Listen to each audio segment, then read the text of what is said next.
People, what's going on? I hope you guys are having a wonderful day. Welcome to drboycetv.com, the home for intelligent black people. My name is Dr. Boyce Watkins. Today I'm going to talk a little bit about the rapper D1 and another guy named Joe Budden. Apparently, Joe Budden made a comment about D1 and his quest to clean up hip hop that concerned me a little bit because it sounded like a little bit of a threat of violence. I'm going to let you all be the judge, and I'm going to play this clip for you. And give me a yes if you can hear me. Before we get started, give me an audio sound check. Give me a quick yes you can hear me, and we're going to get started on drboycetv.com right now.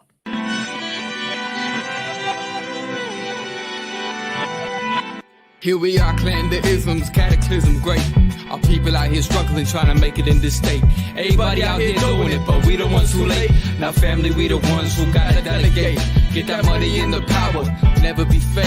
Stick to cosign for 3. What did he say? Create jobs, support our own. Educate the same and buy back your home. Got 3 degrees, triple 10. 3 PhDs, now we on the CNN. DBTV, let's talk about negligence. Ignorance is bliss, but we can turn it to intelligence. Believe none of what you hear, half of what you see. Let's break it down here on Dr. Boyce TV. Here we are. Hey, what's going on, guys? Welcome to drboycetv.com, the home for intelligent black people. My name is Dr. Boyce Watkins, and I'm hoping my audio is coming through okay. Let me know. Just give me a quick yes. Let me know if you guys are able to hear me all right. Whenever I travel, my Wi-Fi gets a little bit weird. But I want to say hello to everybody and shout out the city you're from. Let me know what city you're from. What's going on, El Hodge, Nancy Cobb, E. Wilson, I see you, Robert Lamb, old school views, good vibes in chat. Doc, good to see you too, man. So great to see you. Master Lee, Dr. Boyce on the way to work was the deal. Okay, my man. Thank you so much, brother. Thank you so much for saying that. I appreciate that. All right, so let me be efficient with your time and quickly ask you if you could please hit that thumbs up button, thumbs up, share, subscribe. Also, don't forget this podcast is on Spotify and Apple. I don't have a deal with Spotify like Joe Budden had, but I am on Spotify. So feel free to go to Spotify and you can find the Dr. Boyce breakdown. And also, if you'd like to get profit alerts or a $5 a day investing plan and all the things that we've done to share with you to help you build wealth in the Black Business School, just text the word stock to 31996. Text stock to 31996. There's lots of good free stuff we will send you because we want you to elevate your black wealth. Okay. All right. So give me a yes or no if you've been following D1 and what's been going on with D1 and his whole quest to really clean up hip hop. I mean, D1 is doing a job that is so important that nobody else will do, that none of these black men are courageous enough to do. He is being the hip hop police officer. He is going through and cleaning up this industry. He's basically talking about the kids. You know, everybody gets caught up in the money. I like money too. Money's a good thing. I have a PhD in money. But one of the things I can tell you about money too is that money is a hell of a drug. Give me a yes if you get that. Money is a hell of a drug. Money is something that will cause you to sell your own mama if you're not careful. Money will cause you to destroy your own children. Money will cause you to make an ignorant bastard out of yourself. Money will cause you to destroy your people. And one of the problems that we have in our community is that we have, unfortunately, a hip hop music industry that started off as very beneficial to black people. It was really an asset to the black community, but that asset has been turned into a liability. And I did see Rick Ross's response to D1. Rick Ross has responded to D. Jim Jones did. And I talked about that, right? I talked about that, and I talked to D1 pretty regularly. If you guys know, D and I have been friends for over a decade, and I got to know D1 when he did a song 10 years ago that everybody should check out called Jay Weezy and 50.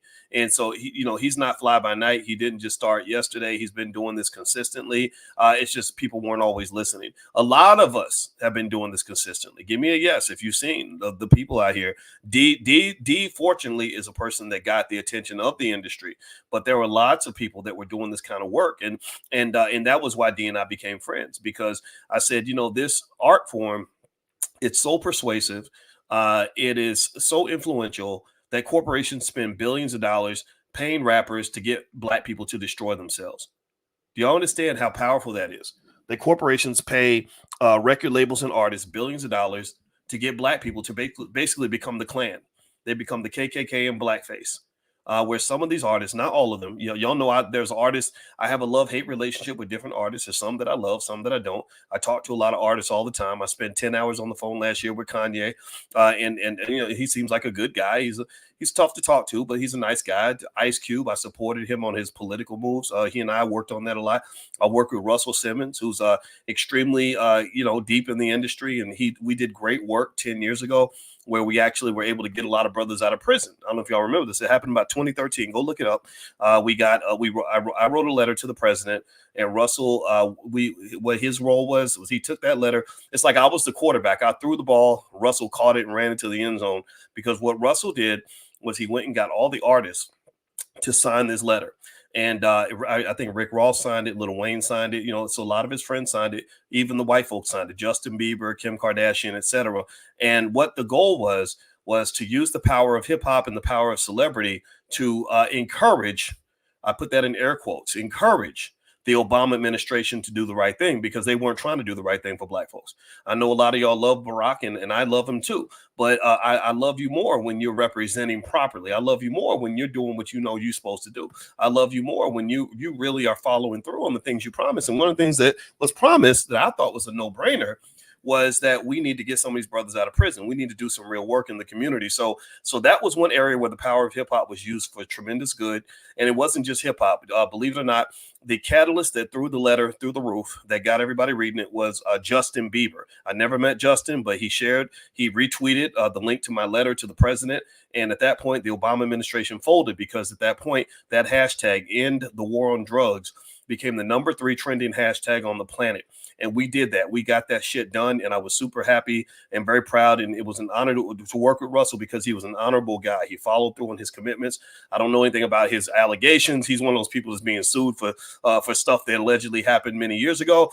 But I don't know nothing about all that. But all I do know is I can vouch with 100% clarity that he and Ice Cube really followed through on what they believed in. And I respect that immensely. Now, here's the thing. So as we speak on the positives that come from artists, as we talk about artists that, have really used the power of hip hop for good, you also got to talk about some of the bullshit. You got to talk about some of the BS out here, man. Give me a yes. I mean, let me know. Like, how many of y'all are just sick of this nonsense? How many of y'all are sick of, like, I don't want to hear about Sexy Red's booty hole being brown. In case you don't know, that's the latest Pound Town. They're teaching little 5-year-olds to talk about how they coochie pink, their booty hole brown. Like that, like those are the lyrics. I kid you not. It's like literally the craziest, weirdest shit ever. It's crazy, right? And then you got the dudes over here talking about how they want to shoot another black man, just like the Klan. They want to get young black kids on drugs. And you see what fentanyl's killing your relatives right now, by the way. Fentanyl, do you know how many people I know that are friends of mine who had to take their sons, their 18-year-old sons, black male sons that were supposed to be, in a few years, they're supposed to be somebody's husband, supposed to be somebody's daddy, supposed to be leaders in the community. Do you know how many people I know personally who've had to take their 18, 19-year-old sons and daughters to rehab, and they're addicted to shit that you can't walk away from easily? Do you understand how bad an addiction to fentanyl is? Do you understand? Like, I thought heroin addictions were bad, and heroin is really hard to get off of. That's what took my daddy. That's what one of the drugs they got both of my daddies experienced that when they were in the 60s. Fentanyl is like 100 times stronger than heroin. I said, Lord, what the hell, man? Do y'all understand me when I tell you that you can't be playing with drugs? You can't be experimenting, you can't be dabbling, you can't be messing around with it, because that stuff will destroy you. And here's what it's doing: it's killing your community, because these young men, those are your soldiers. That's one way you win a war, by the way, is you disable the soldiers before the battle begins. Y'all do understand that. If you can disable, distract, and dismantle the soldier, then you ain't got to win the battle, because the soldiers won't even show the fuck up. Do you understand me right now when I said, so I want to get to D1 and Joe Budden. I don't want to cuss too much, because D's my friend and he don't cuss. So I want to be respectful on this, but seriously, this makes me mad. This is a bunch of nonsense, right? So I like what D's doing. I like D. At the All Black National Convention last year, we made him our Artist of the Year, Entertainer of the Year. He's performed at the convention 3-4 times, and every time, and I always had his back. Usually when we talk, We don't talk about music. I'll just say, I heard your album. I loved it. It's great. But we don't talk about how to make a dope album. We talk about business. D1 is a man who understands his business. He's a man that's about his business. He's a man that gets down to business. He's a man that's not scared to stand on his business. D1 is more of a soldier, and he's more gangster than any of these punk ass wannabe gangsters that you hear on these albums. When I tell you this is a man who is on a mission. In fact, his whole motto and everything is mission vision, right? When I talk about real recognizes real, substance recognizes substance. Y'all know me. I'm not into the flash. I don't care about. I know a lot of flashy Negroes, the ditties and fast talking, quick dancing to holding a chicken leg in one hand and a liquor bottle in the other and dancing. I've seen the flashy Negroes. That does not impress me, but substance respects and recognizes substance. D1 is a man of substance. So D, for all these years, has been very consistent about why he became a rapper in the first place. He became a rapper because he was a teacher, and he understood something that I've expressed to you guys for about 15 years now, that hip hop is a greater source of knowledge, influence, and education for young Black kids than what they get in school. That's what's so crazy. These rappers are the teachers now. If you bring a scientist to a school in the hood and you put Cardi B in the other room, and the kids have a choice, you can either listen to this scientist who can teach you the origins of the universe or the secrets to life, or introduce you to AI or something, or you can go listen to Cardi B. Which one do you think the 7 and 8-year-old kids are going to pick? Which one do you think they're going to go listen to? And I don't like that. It drives me crazy. It pisses me off. And the reason it pisses me off is because these are puppets. These are puppets that answer to the puppet masters. This is another form of white supremacy, Black people. Let me know if you understand what I'm saying. This is how white supremacy works. White supremacy ain't just about a white guy coming in and telling everybody what to do. It's the white guy getting chosen Negroes, specific Negroes that can influence you to get you to do what they want you to do, to fulfill their agenda. They've been doing it since slavery. The original rappers were the pastors. They would go to the pastor and they say, we can't get the slaves to act right. The slaves keep talking about wanting freedom. They keep talking about wanting to learn how to read. The slaves keep talking about wanting to be, wanting to keep their families together. And we can't have all that. So we need them to buy into this slavery thing. So we're going to go to the pastor, hook him up, pay the pastor some money, and then also tell him how he should interpret the Bible. And the pastor became the person who led the flock, right? Now the rapper ain't nothing but an extension of the pastor. So the rapper is like the pimp and the pastor all mixed together, right? You have the Black exploitation culture where all the Black men want to be pimps. And that's where you get the whole, we hate our women mindset, right? We don't love them hoes, right? Snoop's statement, when Snoop Dogg started saying we don't love them hoes, that came directly out of the 1970s pimp Black exploitation culture of disrespecting and hating your women. And if you hate your women, then you're not going to reproduce strong, healthy children because your kids ain't going to be shit because you ain't shit. And that's why you're in the middle of shit. Do you understand? That's why 76% of all Black children do not have a father in the house. And also the majority of Black men don't have a lot of respect for Black women. A lot of Black women don't respect Black men. And it just kind of becomes this chicken fight.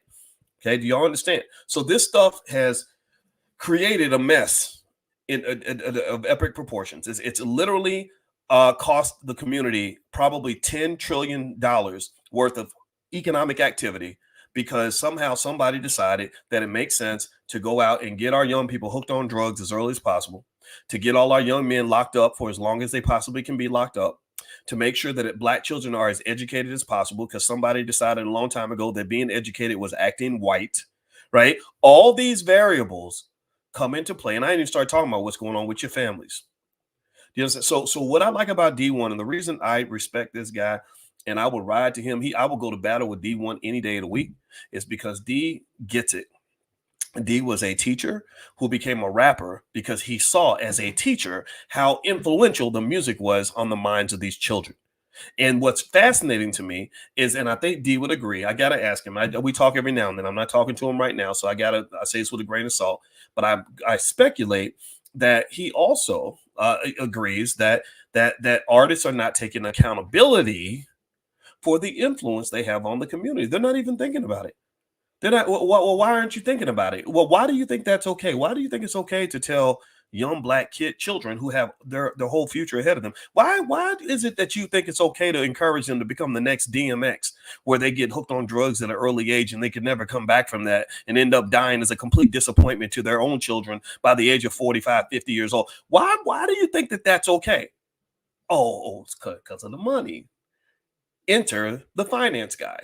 That's why I come into these conversations. That's why Dr. Boyce, the finance PhD, walks into the room when you're talking about hip hop, because I'm like, hold up. You do understand how powerful money is. You do understand that you're playing with God and the devil when you start selling your ass crack for $1 bill. You do understand what happens when you are willing to put all your integrity to the side in order to make another dollar. You do understand that there's a point, there must be boundaries to how far you're willing to go to make this money. So this is where the D1 conversation becomes very powerful, very important, very interesting. D has done an extraordinarily good job of getting the attention of the industry and getting them to focus on what they're doing to the world, to their own community, to their own people, and understanding the power of hip hop and harnessing that so that we can use that in a way that's going to propel our children and our families forward, not destroy them. I agree 100%. I love what he's doing. Now, obviously, though, when D and I talked, I said, I think this is if I were, in my view, after you finish talking to the puppets, I think you need to also make sure you're talking to the puppet master, right? In my view, it ain't just about talking to somebody who's on a rap song or somebody who's on the record label. I want to talk to the guy who owns the record label. I want to talk to the little Jewish man in the back who is paying black people money to look like clowns. I really do. That's who I want to talk to. That's my equal. That's my peer. I'm not going to argue. If a puppet comes in and says something stupid, I'm not looking to argue with a puppet. You don't argue with puppets for long. You got to look at the person who's got his hand up the puppet's ass, just telling the puppet what to say. So in the challenge to the hip hop music industry, I think that as black people, we must confront the record labels. The record labels owe reparations to the black community for what you have done to black people. You have been slinging dope in the black community in the form of music, but it's worse than dope because you're slinging brainwashing. Because my wife is an expert. She's a therapist. She's an expert on the subconscious mind. And I would love to bring her in right now because she can explain to you in 1,000 ways how music impacts the subconscious mind more than almost any other form of influence. Do you understand what I'm saying? Give me a yes in the chat so I just know that I'm not talking too fast or talking over anybody's head. I need y'all to really internalize this. She's not a regular person. She's a PhD professor in this stuff. And she basically said that the frequency of music, the repetition of it, sinks into your subconscious. The subconscious is the part of your brain that makes all your decisions for you. Did y'all know that? Your conscious mind is not what leads you to do things. It's your habits, it's your culture, and all these things are driven by the subconscious. Do you follow what I'm saying? So by poisoning the music, you're effectively poisoning the people. And then also not are you only poisoning the people, you're poisoning the children, which means you're poisoning our future. And if you don't believe me, go look at how many young kids we have out here right now, 19, 20 years old, who are supposed to be grinding, supposed to be hustling, supposed to be getting educated, supposed to be preparing for the next generation, supposed to be raising kids, supposed to be taking on white supremacy and whatever other battle they want to take on. But a lot of them can't do shit because they high, they're drunk, they're distracted, they can't read, they don't give a damn about the women or the men. They're not trying to build families. They're not trying to build anything, ain't trying to do nothing. I'm not trying to say every kid's like this. There's a lot of young people out here doing their thing. God bless you. But here's the thing. I want to fight white supremacy, and to fight white supremacy, you need an army. You need an army that's ready, that's well trained, that's disciplined, that's prepared. And I'm sorry, but when I look around and I see where people that want to get work done on their house, like they want to build an extension on the house, and they got to go hire a group of Mexicans because they can't find any black young people that are trained in any of the basic skills that are required to build, not trained in HVAC, not trained in electrical, not trained on carpentry, not trained on nothing. What are you trained on? You're trained on working at McDonald's and looking at the pictures of the food because you can't even read the word hamburger. What the hell just happened? How is it that you can't spell the word hamburger, but you can recite every lyric in your favorite rapper's album? Is anybody else concerned about this? Is anybody else noticing this? And does anybody else understand this too? It ain't just the artist, right? It takes a village to destroy a child. It takes a village to ruin an entire future. So it ain't just the artist. So if people think that I'm just saying that all of society's problems lie on the backs of hip hop artists, that would be a silly thing to say. But y'all motherfuckers, half y'all ain't helping. Half y'all ain't helping.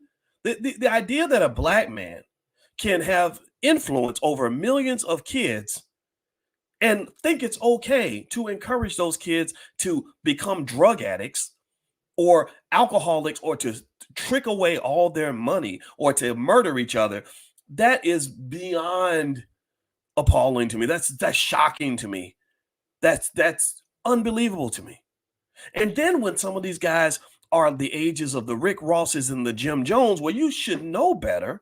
You should know better. And I talk about these guys in particular at that stage in life. And Joe Budden, too. Joe Budden, let's bring him back into the room because we're talking about D1 and the Joe Budden thing. Man, you too old. You know better. If you're a black man over the age of 35, let me just do a little test real quick. Okay. By the way, as you hit the thumbs up button, please hit the thumbs up, share, subscribe, all that stuff. I have to remind you all that we are on Spotify, we're on Apple and all that. So look up my name on Spotify and Apple. You can find my podcast there. Also, I have a new book out. It's an Amazon bestseller. It's called The 10 Commandments of Black Economic Power. If you want to get a copy of that book, you can even get it autographed if you'd like. Just go to drboycebooks.com. That's drboycebooks.com. And as you guys know, yesterday, we had one of our real estate speakers come into the Black Business School, Chalet Camilo, who's the CEO of Vital Source Realty. And we're doing a big exploration on real estate, and we're bringing in guest trainers and lecturers and thinkers every single week. So if you're interested in real estate and you want to get good at it, feel free to go to drboycerealestate.com. You can see what we have going on there too. All right. So I want to make sure that I share that with you guys as we move forward. So let me get back to it. So let's bring Joe Budden back in the room. Let me ask you all a question real quick. How many of you, give me a yes in the chat. Everybody who fits in this category, put a yes in the chat. How many of you have somebody that you love or you cared about who's got hooked on drugs? How many of you have somebody in your family, somebody that you're close to, somebody you love who has been a drug addict and absolutely fucking worthless at that point, 99% of the time? Like, you can't depend on them, can't build a business with them, can't start a family with them, they like these are people that are almost like basically killed in battle in terms of being able to build the community. It's really hard to build with a drug addict. I'm not disqualifying anybody, but it creates a massive hurdle, right? Where you got to go spend a lot of money and time in rehab. And even then you might relapse. And I know a black woman who was doing great things professionally. She was a multimillionaire. Her husband that she married was one of those fixer-upper men. He was a drug addict. He got off the drugs. They got married. They started having problems. He got back on the dope. He murdered her. So do you understand? I'm not kidding. I'm not making these things up. He murdered her. Do y'all hear me when I say he murdered her? Right. So not only was he an asset that was wasted, but now she, as a multimillionaire black woman who had all this education, who had busted her ass to be successful, to pass on generational wealth, is now dead because the son of a bitch that she married got into drugs. So give me a guess if you have a relative who's either been addicted to drugs. Give me a guess in the chat if you have a relative who's been killed over drugs. Give me a yes if you have someone that you love or that you're close to who's been incarcerated over drugs. Give me a yes. Give me a yes. Give me a yes. Okay. I laid this out as exhibit A, B, and C of why people like Joe Budden and others, and I love Joe. This is not anti-Joe Budden. I promise you. Joe follows me on Twitter. So Joe, if you see this, just know I will talk to you privately and publicly to explain my point of view and to hear you out. Right. But here's the thing. I bring this up because guys his age are too fucking old to act like you don't understand the consequences of your behavior and your role in leadership in this community, your role of influence in the community. Joe dealt, I think I could have sworn I read that Joe had his own challenges with drugs. Joe knows. He knows. So I'm sitting there trying to understand, and maybe y'all can help me with this. How the hell is it that we got black men over the age of 35 who have seen the chickens come home to roost? You've seen what happens when a child doesn't get raised properly, because half these rappers now got 10 to 20, 30-year-old kids that are acting a damn fool because their parents were so busy on tour that they didn't spend time raising their child, T.I., right? So I'm trying to understand how these individuals over 35, over 40, haven't grown up yet. They haven't, some of them try to grow up. I think Jay-Z's trying to grow up. He's trying to raise Blue Ivy and protect her from all of the nonsense. Like he used to rap about what was that song? Big Pimpin', Spinning Cheese, and I fuck them and leave them and all this other, right? He don't want Blue Ivy in that culture. He don't want Blue Ivy to be one of those women that men are rapping about. Right? But because I get it now. Oh, you're a dad now. Now you understand that all these women that you were hoeing with and disrespecting, that was somebody's daughter. Now, mind you, though, it is the job of their father to protect them from that, right? Keep your daughters off the pole, so you can't put all that on him. But at the same time, the idea that you were pouring into this culture of harm and blatant disrespect of people in your own community, that circles back and it eventually comes back and bites you in the ass. I bet you that if I was to ask most of these guys, Jim Jones, Meek Mill, Joe Budden, all these guys, if I was to ask them, have you ever had anybody that was murdered in street violence? They'd be like, yeah. Oh, yeah. My cousin so-and-so, my friend, my brother. Okay, all right. So why would you promote that? Why would we rap as if that's something that we want to continue in our community? I don't understand that. You need to help me understand that, right? Because I get it if you're reflecting on your experience and you're saying, like I do. I learned a lot of my best life lessons from older Black men who made mistakes. I did.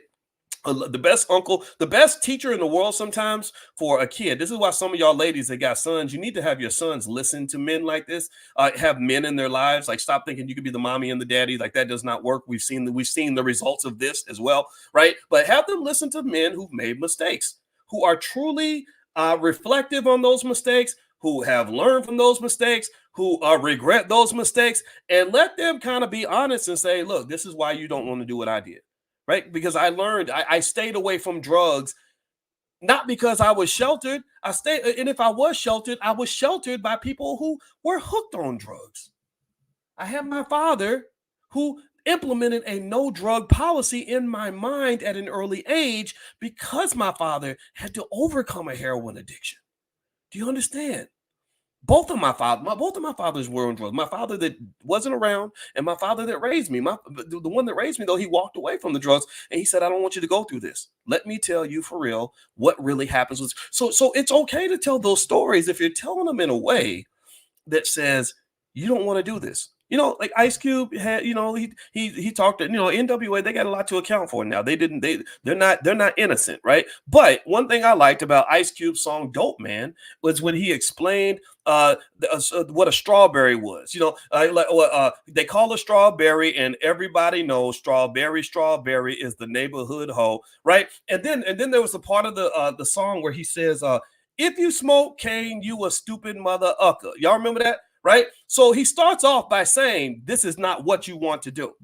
Right? And it's really crazy how they flipped it and started saying, this is what you want to do. Right? So as you're looking at, Young Thug on trial right now for his life, where they might send this guy away for 40 years, my thinking is, as Black men and leaders of the community, it's our job to point to these stories, not as anything to celebrate and not just something to be sad about, right? I don't think he deserves if you want to know if I think he deserves 40 years in prison, honestly, I don't think hardly anybody deserves 40 years in prison. I wouldn't want them to do that to him. But what I don't want at the same time is for us to act like this is okay and these are good things, that prison is a good place to be, or that getting killed or killing other people is good, or that somehow what Young Thug did that got him the RICO charge was all right. It was cool. That was hip. That was fly, right? And that's what hip hop unfortunately does. When Rick Ross is saying, I'm a boss. You're a boss of what? Oh, you're a boss of an organized crime organization that can get somebody 40 years in prison. And this is what a Black man should be aspiring to. Like, this is what, and again, you don't have to listen to us. We know this, right? But this is what young people are influenced by. They don't want, I come in and I'm like, well, I'm a professor and I'm married to my wife and I love my wife. Oh, you a simp. I'm not a simp. I'm doing things that are going to actually make me happy and not have me get killed or in some fucked up situation. So maybe you've got some bad information. It really, I mean, even think about, look at what's going on with Diddy right now, right? Diddy's chickens are coming home to roost. Diddy has lived a life for 30 years. I talked about this the other day. He's lived a life where there were no boundaries. That's what it was. There were no boundaries. And sometimes, with Kanye, when I was talking to him, it was a little bit tough because I don't think he was used to boundaries. And I did impose boundaries in the sense of saying, like, I don't really need to hear you tell me how important you are. Like, that's really weird to me. That seems to cover up some deep insecurities. Remember, my wife is a therapist, so we can see right through that shit. And so with Diddy, but remember though, as Diddy's going through his stuff, and I do believe Diddy is the next Bill Cosby. I believe they're going to keep pouncing on him, and it's impacting him in significant ways. He can sit and pretend like it's not bothering him, but I believe that it is. And the thing about it is that for many years, Diddy was on the cover of magazines like Forbes. We celebrated his success. Right? Am I wrong or am I right? Am I right or am I correct? Which one is it? Am I right or am I correct? That we celebrate it as a community because we don't understand that all money ain't good money. Shout out to Immortal Technique. That's another right. Just in case anybody thinks I hate rappers, I enjoy talking to Immortal Technique. We talked 2 times for 2 hours, and I love talking to that guy. And Immortal Technique did an interview actually on this channel at one point where he wasn't speaking to me. He was interviewing with somebody else. And he was explaining that all money ain't good money. But sometimes we don't take that time to kind of understand the difference. So we were celebrating Diddy.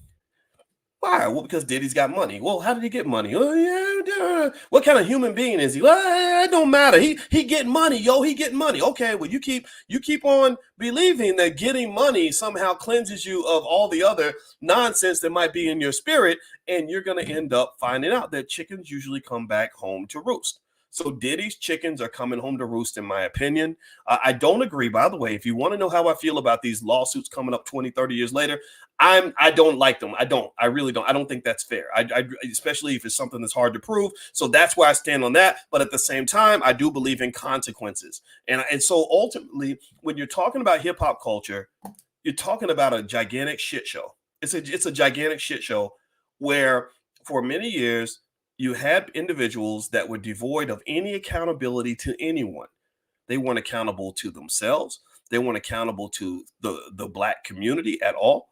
They weren't accountable to their families. They just kind of did whatever they wanted to do. And then it all circles back and comes back and kicks them in the ass later on. And it shows up with this financial incentivization from people who are not Black, people writing big checks. Black people don't write those $1 billion checks. So people writing those $1 billion checks to incentivize you to do things that are going to put you and your family in harm's way. They incentivize you to do things that lead you to ignore and neglect the choices that must be made by a young man so that he gets to live to be an old man. They incentivize you to forget about all the things that come into building a quality life, a quality family, and ultimately a quality community, because all a community is a collection of families. All the family is a collection of individuals. So by creating a fucked up culture that is destroying the integrity of the individuals in that culture, what you're effectively doing is destroying the Black community. And this is not accidental. This is very deliberate. This is very intentional. So what I would say to a Joe Budden is, and I'm going to play a little clip for you guys. I want y'all to see this clip. I didn't like what Joe said about D1. I'm going to just tell you, man, Joe, call me, man. Reach out to me. My manager's email is manager@boycewatkins.com. Manager@boycewatkins.com. Email me and I will talk to you privately and publicly about why I did not like the fact that you literally seem to be threatening violence toward D1. Not that Joe was going to do anything, but there is such a thing. Just like when they talked about Donald Trump and his role in the so-called insurrection, which, by the way, I didn't quite understand why they couldn't stop it. I think that could have been allowed, right? So that's a whole nother conversation. But similar, though, to that situation where they looked at Trump and said, you said certain things that incited people's behavior. The same thing is true for people on big platforms. So when Joe Budden is making a statement about D1 getting shot because D1 is simply doing what's right for the Black community, I need you to understand the depth to which that is a horrible, horrible statement to make. That is an incredibly irresponsible statement, and it is incredibly problematic that you would that the Black man that you want to fight It's not the man that's destroying the kids.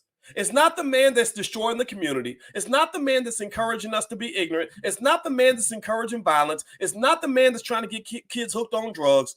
It's the man who's standing up to the nonsense and saying we need to quit. I don't understand that. That is a very big problem. That's a very bad side of the line for you to be on. So let me play the clip. I'm gonna play this clip for you guys, and I want y'all to see it.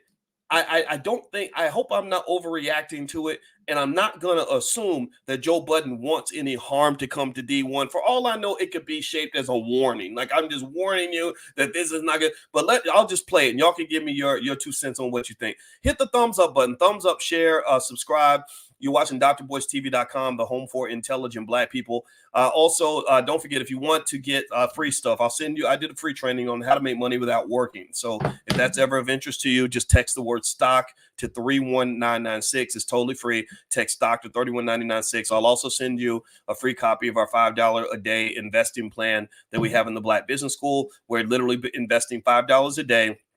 Can have your family holding close to $100,000 in less than 20 years. Like, it's straightforward. It's easy. It's a quick, easy way to get out of poverty. $5 won't even buy you a McDonald's value meal. So what I'm basically saying is that if you were to put as much money into your future as you put into your car note, or as you put into rent, or we put into fast food, that literally is your direct pathway from middle class to upper class, or from lower class to middle class. So it's very straightforward. A 5-year-old could do it. So if you like a free copy, just text the word stock, STOCK, to 31996. All right. So let me play this clip with D1. Give me a yes if you can hear this audio. I'm about to play it right now. Here we go. You'll learn the way other people learn, that you can't just talk about people. I'm telling you, as somebody that knows the history of the people that you speaking about, leave niggas alone. Especially niggas that will shoot your Christian ass. Oh, wow. Shoot my Christian. I bet. So you inviting violence. You trying to egg it on. And you would never in a billion years say that about a Jewish or a Muslim person. I know you wouldn't.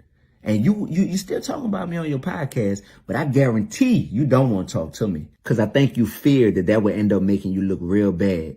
It's something about the light in me that's irritating something inside of you. Because all I'm doing is talking about accountability in the culture. And here you are inviting violence, showing religious disrespect, and just moving with anger and cockiness.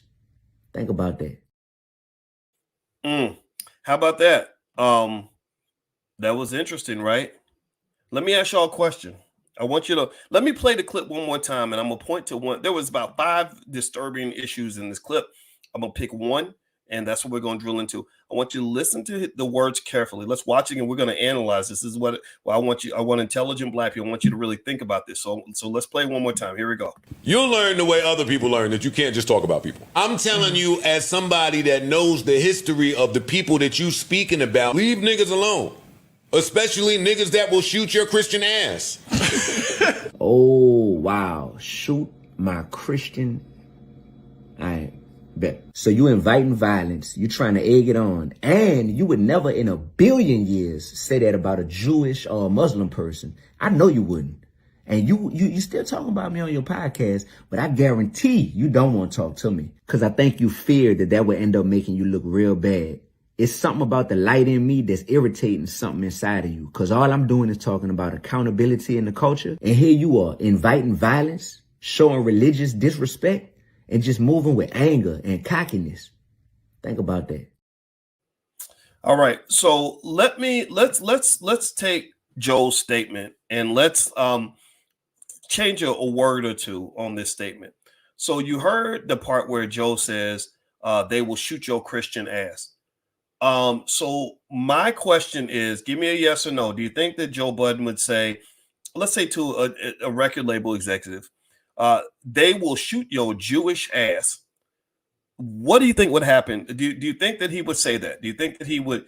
I don't even. I have to be careful about saying it because I might get banned from from YouTube for saying it. I had 500,000 on Instagram erased because of something I said. I don't know what I said, but it doesn't matter. Dr. Boyce Finance, that's my new Instagram page, so you can follow me there. We got other platforms.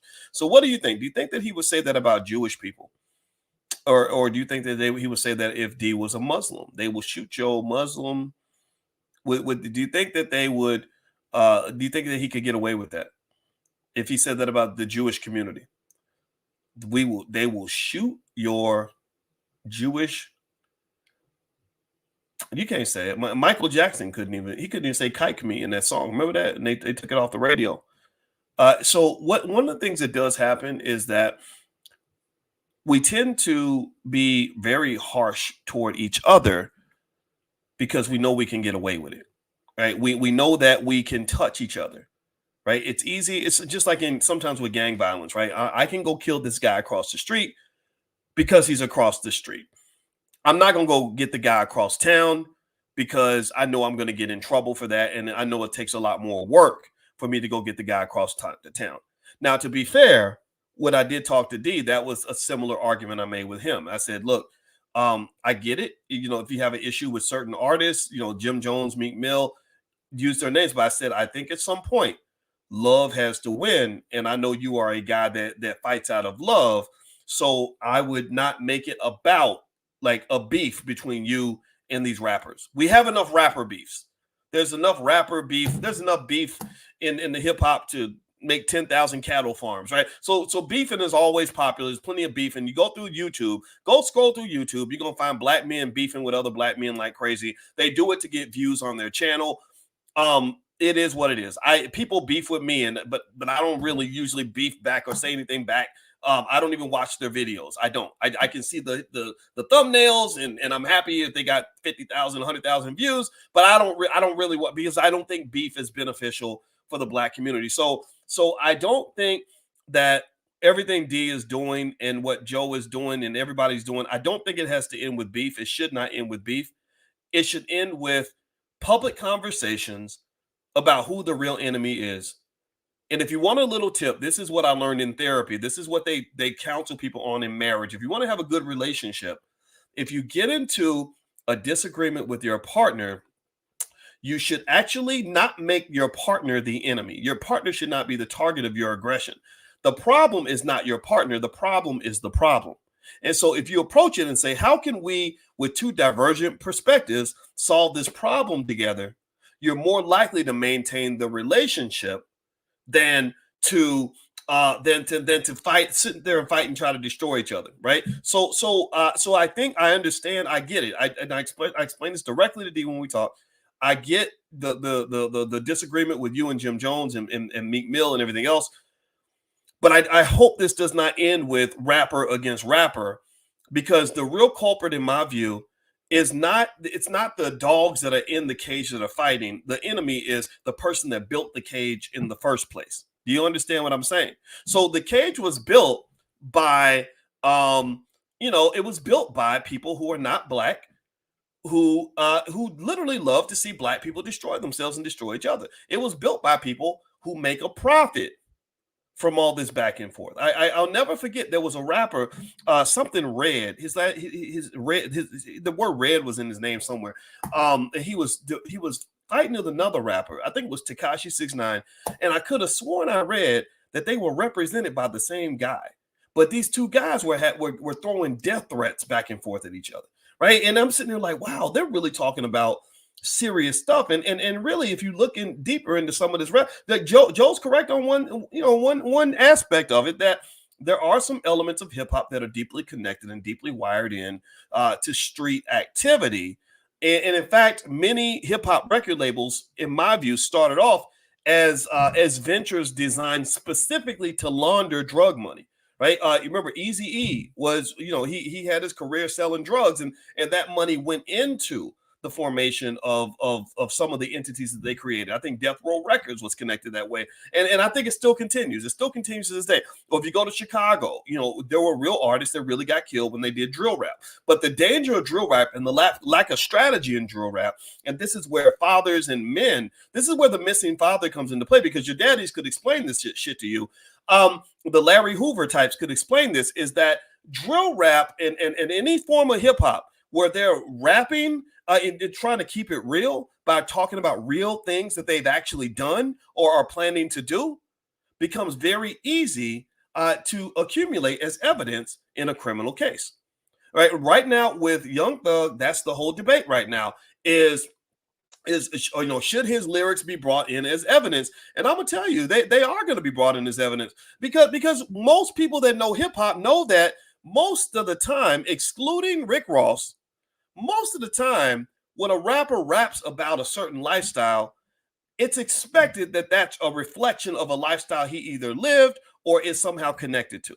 That there's an authenticity expected within hip hop. But in even Rick Ross, as much as he used to be a security guard and he stole somebody's name, there's still an element when you see him on social media, he's still sort of trying to portray some sort of image that he wants you to believe is an authentic image. So if you are getting on a song and talking about crimes you either have committed or about to commit, you are criminalizing yourself. And what do we do it for? We're doing it for money and clout. That's what it is. Why do these guys go on to Vlad TV and tell their whole damn life story? Well, because culture vultures like Vlad, shout out to Damon Dash. Damon and I spent a lot of time together. Shout out to Damon Dash, who originally had that term culture vulture. You get a guy like a Vlad who is fascinated by all the gangster stories and he wants to dig in, right? So, but the problem is that you're getting on here and you're incriminating yourself by confessing to all the things you were a part of because you're basically begging Vlad to bring you in for another interview, so you end up doing something that gets you locked up. And so really with this music, I'm sorry, this is real. This is very real. I am concerned about D. I know D is not scared. I can confirm. Again, I told you that's why I'm friends with him, is because he understands something that I really want all intelligent Black people to really get. To really be a leader and to really do the right thing, you have to achieve what psychologists refer to as self-actualization. If you don't know what it is, just look it up. It's out there. It's something called Maslow's hierarchy of needs. Self-actualization is where you get to the point, basically, for the most part, you get to the point where you're so committed to something bigger than yourself that you're not really worried about what might happen to you. You're not worried like, well, if I do this, it's going to mess up my reputation. Or if I say this, then I'm going to lose some money, right? Or if I do this, then somebody's going to be mad at me. No, self-actualization is where you say, you know what, I'll take one for the team.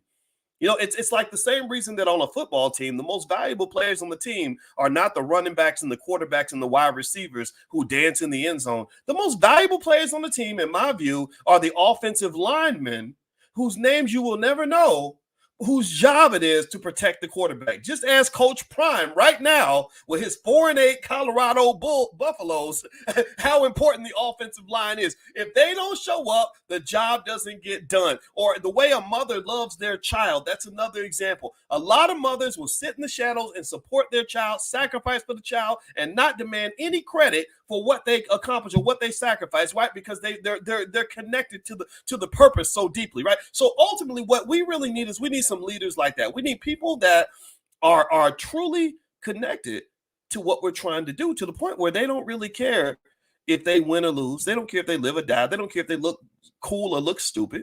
They're ready to just fight for a higher power. So D, the reason D1 upsets so many of these artists, the reason, and he mentioned that a little bit, and I agree with him, is that this man is a disinfectant for the community.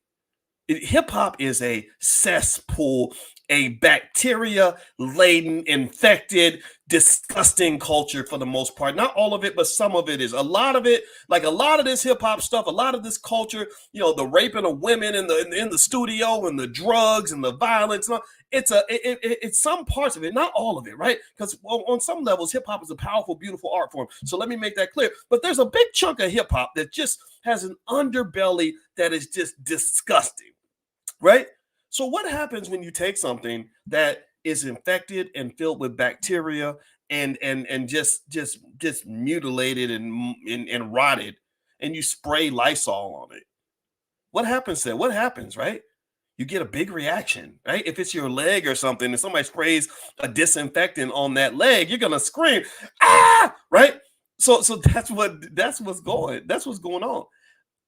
The fake gangsters don't know how to react when a real gangster walks in the room. D1 is a real gangster with a capital G, and for him, his G stands for God.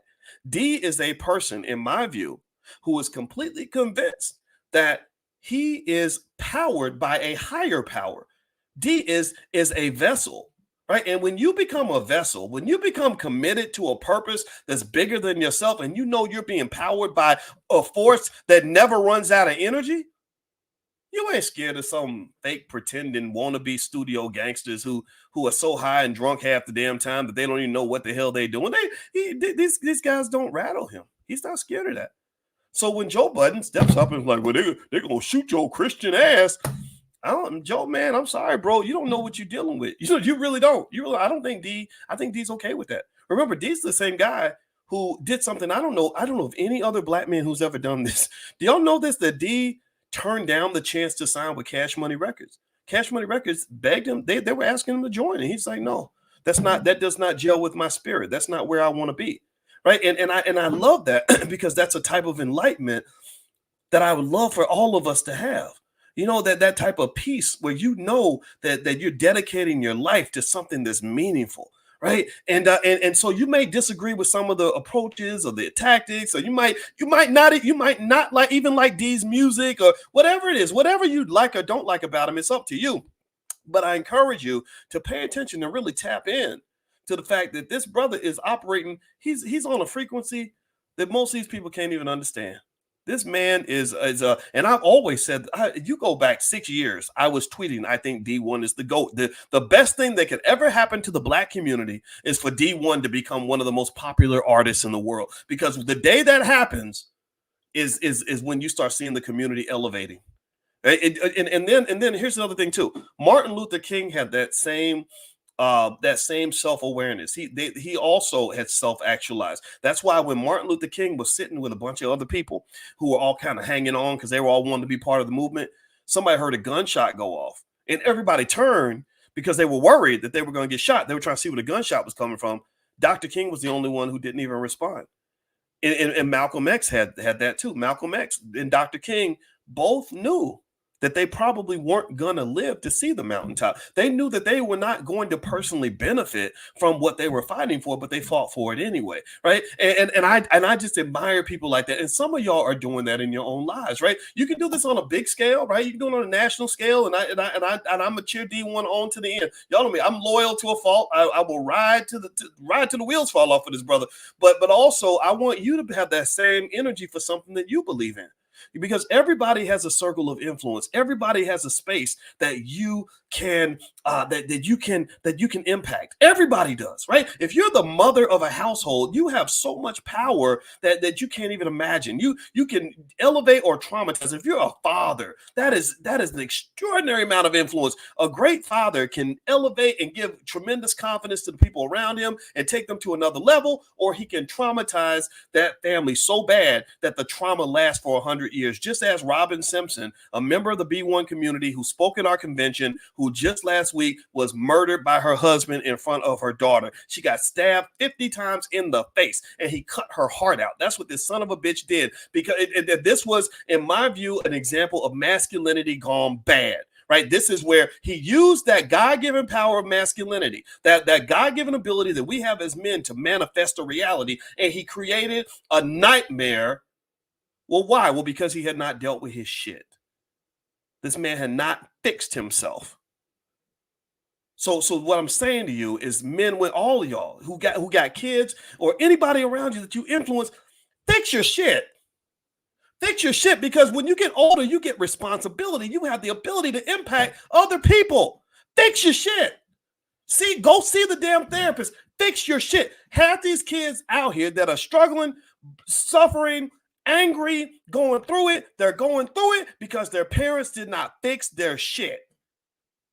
And they're going to be mad at you because of it. When they get to 20, 25 years old, they're going to be like, Daddy, what was wrong with you? Why were you such a damn hoe that you had to put your penis in 80,000 women? Now I got to search all over the internet to find my brothers and sisters, and we ain't got a nickel, but we got pictures of you from way back in 2023 posting on Instagram with pockets full of money, but I ain't got no damn inheritance. Mama, why the hell were you laying down with any thug or any bullshit ass man that you could find? And I don't have a father now because you chose a man that ain't fit to run a goddamn Burger King, but you chose him for the sacred and important responsibility of being my dad. Now I have no father because you couldn't pick, because you got horny. Seriously, that's what kids are going to do to you. That's what they're going to do. It comes back. It comes home to roost. It comes home. And so I think in our community, somebody's got to make a sacrifice. Somebody's got to be willing to sacrifice. Somebody's got to be willing to stand up and just say enough is enough. Like something has got to give. We cannot have everybody just going with the flow. Everybody just going along with genocide because it comes with a nice beat. This is racism, y'all. This is racism of the worst possible form. This is economic racism, where people with deep pockets control an entire industry that influences our young people, and they're not held accountable at all. And they do things to you that they would never allow you to do for them. The Sumner Redstone family runs BET, which pours toxic waste onto Black culture every year. And I guarantee you that this Jewish family would never let your Black ass own a platform called JET, Jewish Entertainment Television, and dump toxic waste onto Jewish culture every single year. They would kill your ass for that. They would come and get you and string your ass up. And you up here talking about you up here talking about this other stuff like it's a good thing. No, it's not. So at the end of the day, I think as Black people, I just really think, if I'm Joe Budden, you need to have a conversation with D1. Let's get back to that. You need to have D1 on, or you go on his platform, whatever y'all do, and y'all need to talk that out. And you need to stop all this bullshit about they'll shoot your Christian ass. D knows he knows the risks of his behavior. He knows what he's dealing with. He ain't scared of that. He's figured that out. So you're not being helpful. Again, I like Joe Budden. I do. Again, I like him. I never met him. I don't know him. I never talked to him. But I know he follows me on Twitter. I don't know if that means anything to him or not. But I am not saying this to be disrespectful. I'm just saying you're not helping. Well, they'll shoot your Christian ass. What? Like, give me that statement and $2 and I might be able to buy a pack of Kool-Aid. What the fuck am I supposed to do with the fact that you're saying something that is quite obvious? That, they're going to be mad at you. Of course. Would you prefer that they like him? Would you prefer that he do what everyone else does and simply try to say stuff that's popular? Like, well, I'm down. That was lit, yo. That was good. But yet you're literally people are putting out these messages that are so harmful to so many people. Anybody who knows hip hop knows how influential it is. And everybody who knows hip hop that actually has an ounce of consciousness knows that we have to deal with what's being created and how this is affecting our people. Anybody who follows it knows it. Every teacher, I'm sorry, some of y'all are teachers, guidance counselors, social workers at public schools, and you see what that culture is doing to the kids. You see it. You see 5-year-old kids come to school rapping about how they coochie pink, their booty hole brown because they've been listening to Sexy Red. Y'all understand this. Little baby ain't never going to learn how to read, write, do math, do nothing to be successful. Ain't going to learn how to pick a man. She's going to be sleeping with old 25-year-old dudes when she's 12, and y'all act like that's okay. It ain't okay. It's not okay. It's not okay. None of this is okay. So that's it. That's all I got to say about this. I am not in any way seeking to disparage Joe Budden. I'm simply speaking the truth as I see it. Again, my email is manager@boycewatkins.com. If Joe Budden has something he wants to say to me, he can email and I will talk to him privately, publicly, whatever he wants to do. I'm not trying to get on his show. I don't care about all that stuff. If he wants to come on or if he wants me to come on, I would do it. Like, I would defend everything that I said because I've been consistent. I've been saying this. We've been talking about this, right? But I really think in general, hip hop needs to have a summit. And this is what I did say to Dee. I said, I think there should be a summit where all of you, including all the people that you disagree with, get together, sit at a table as Black men and women, show a unified stand and say, okay, let's figure this out. Let's figure out how we can solve this problem. And the problem is not each other. The problem is the industry itself. That's the problem. Get on the same page because you're all suffering from the same stuff.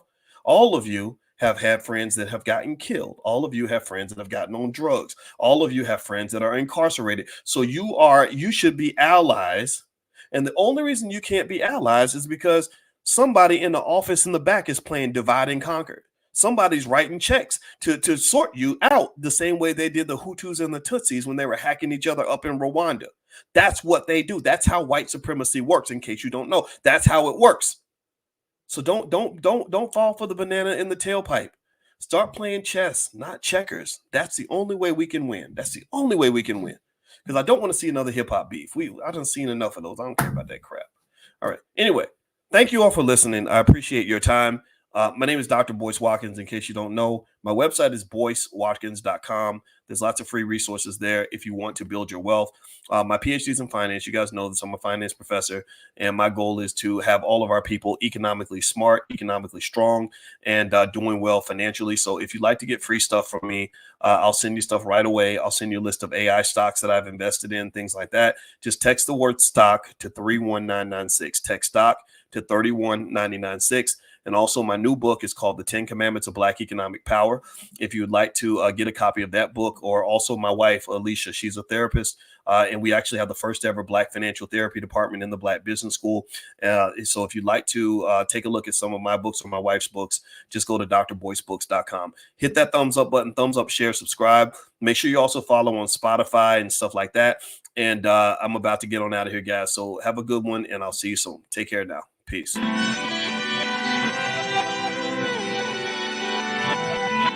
Here we are, clan the isms, cataclysm great. Our people out here struggling, trying to make it in this state. Everybody out here doing it, but we the ones who late. Now family, we the ones who gotta delegate. Get that money in the power, never be fake. Stick to cosign for 3.